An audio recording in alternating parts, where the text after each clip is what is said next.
Hello, I'm Maddie, and today I'm looking at the sky through my telescope.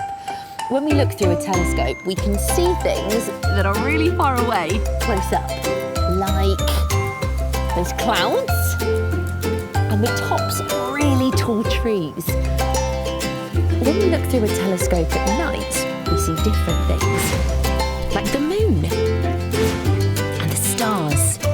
And can you see that really bright dot in the middle? That's a planet. The moon, stars and planets are in space, and space is all around planet Earth where we live.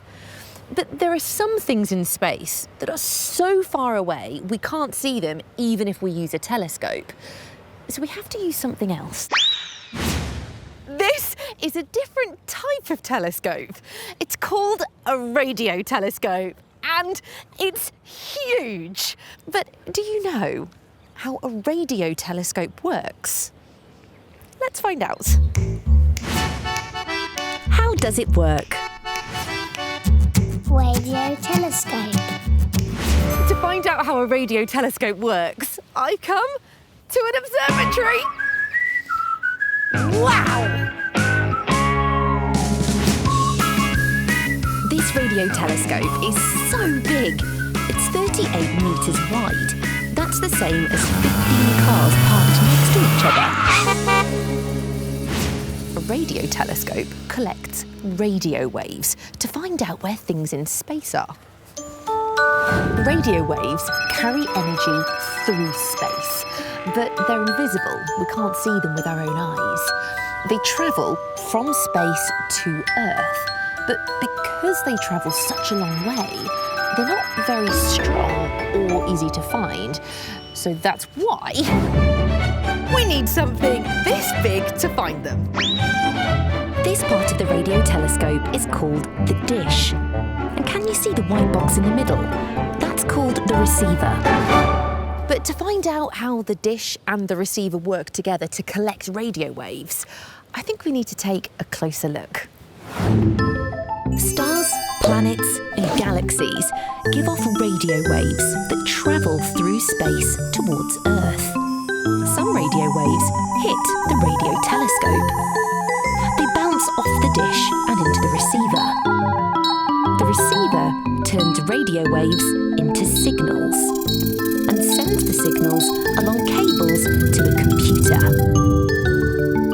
The computer turns the signals into colours, so we can see the radio waves as a picture. Scientists use the pictures to help us learn how far away planets, stars and other galaxies are. That was amazing. But to collect radio waves from galaxies, stars and planets, the radio telescope has to be able to point at different parts of space. The radio telescope can move up and down, round and round, but because it's huge, it moves really slowly. So I'm going to film it moving with some of my special cameras. And this special camera is going to record a time-lapse, which lets us see slow things happen much quicker. All set? Look, can you see the radio telescope moving?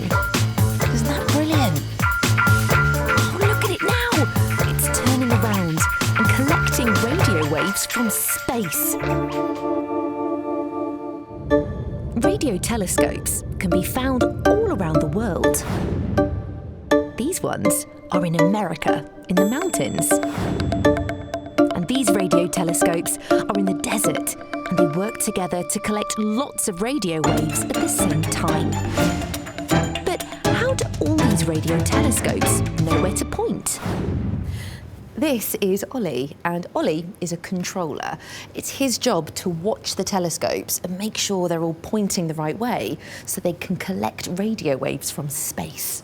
The radio telescope collects the radio waves and the receiver turns them into signals. Those signals get sent through cables to these computers. Can you hear that whirring sound? That is the noise of these computers working away. They collect signals from lots of different radio telescopes and send them them to a supercomputer that's so special, it stays locked behind this door. And this takes all of that information and turns the signals into a picture using different colours. Now let me show you something really special. This is a photograph of a galaxy. The galaxy is made up of lots of stars, planets and dust. Planet Earth, where we live, is in a galaxy called the Milky Way. This is a photograph of the Milky Way. It's beautiful, isn't it? But the pictures a radio telescope and a supercomputer make don't look like normal photos. The pictures they make show planets and galaxies as colours. Can you see the bit in the middle is red? That's because there's lots of radio waves, which means that's where the stars and planets are. How brilliant is that? I loved finding out how a radio telescope works. What was your favourite bit? Do you remember what the part of the radio telescope is called that collects the radio waves? That's right, it's the dish. Did you hear the sound of the computers that collect the signals from the radio telescope? And did you see the radio telescope spin around to find the radio waves on my special time-lapse camera? So the next time you look up at the sky, you'll know how a radio telescope works to find stars and planets that we can't see. Can you think of any games we might play where we need to find something? How about hide and seek? Here I am! Hello! Or how about a maze? A maze is a puzzle with lots of different paths, and we have to try and find the middle or the way out. Wow, look how big it is! Do you know how a maze is made? Let's find out. How is it made? Maze. All mazes have a middle, lots of paths, an exit, a way to get out, and an entrance, a way to get in. The rules of a maze are simple. Find the middle by choosing the right paths. Shall we give it a go? And I'm wearing one of my special cameras so you can see what I see. First, we go through the entrance. Look, there are lots of paths leading in lots of different directions. Oh no! Can you see there are some places where paths meet? When two paths meet, we say it's a junction. I think we should go left. Come on, this way.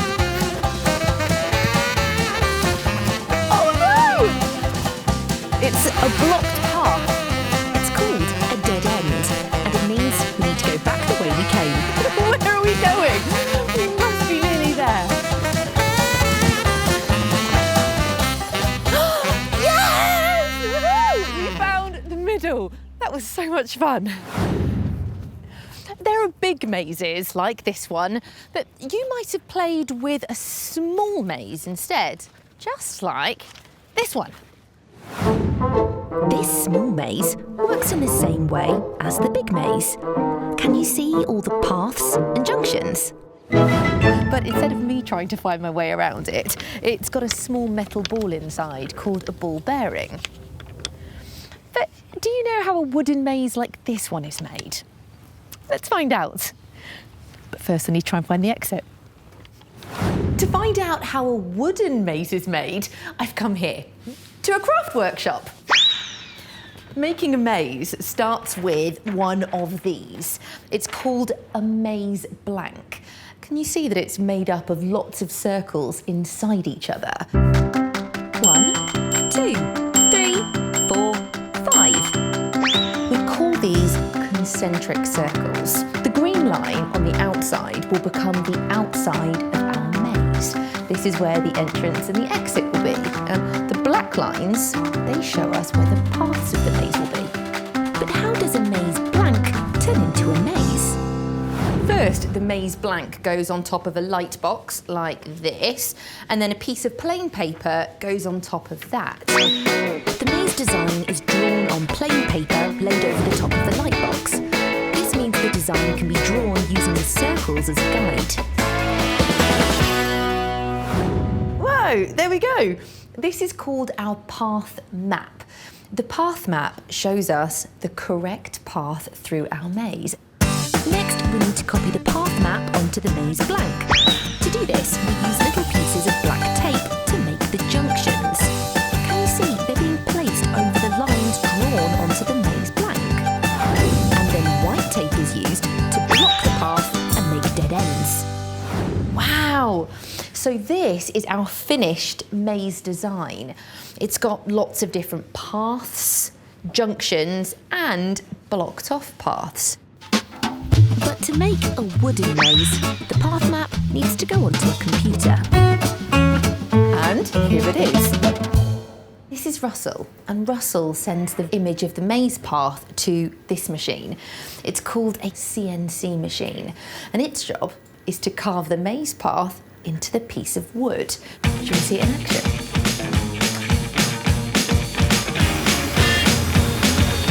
Look, can you see the drill cutting out the paths? It's called an end mill, and the computer is telling it where to cut. The end mill tool moves really quickly, so to see how it carves the maze path into the piece of wood, I'm going to film it using one of my special cameras. Right, ready when you are, Russell. My special camera lets us see things that happen quickly, much slower. Can you see all the little wood shavings flying off? I think a bit like little fireworks. And just like fireworks, really noisy, isn't it?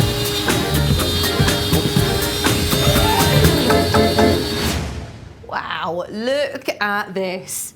All the different paths have been carved into the piece of wood to make our maze. All I need to do is pop in the ball bearing and we have a maze ready to play with. I loved finding out how a wooden maze is made. What was your favourite bit? Do you remember the name of the place where the paths join together?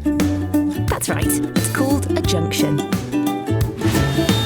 Did you hear the sound the CNC machine made as it cut out the maze path on the wood? And did you see on my special camera how I tried lots of different paths inside the maze before I found the middle? So the next time you play with a maze, big or small, you'll know how it's made. And the next time you look up at the night sky, you'll know how a radio telescope works to help us learn more about other planets, stars, and galaxies. Right, I'm gonna have another go with this little maze. I'll see you next time. There are lots of things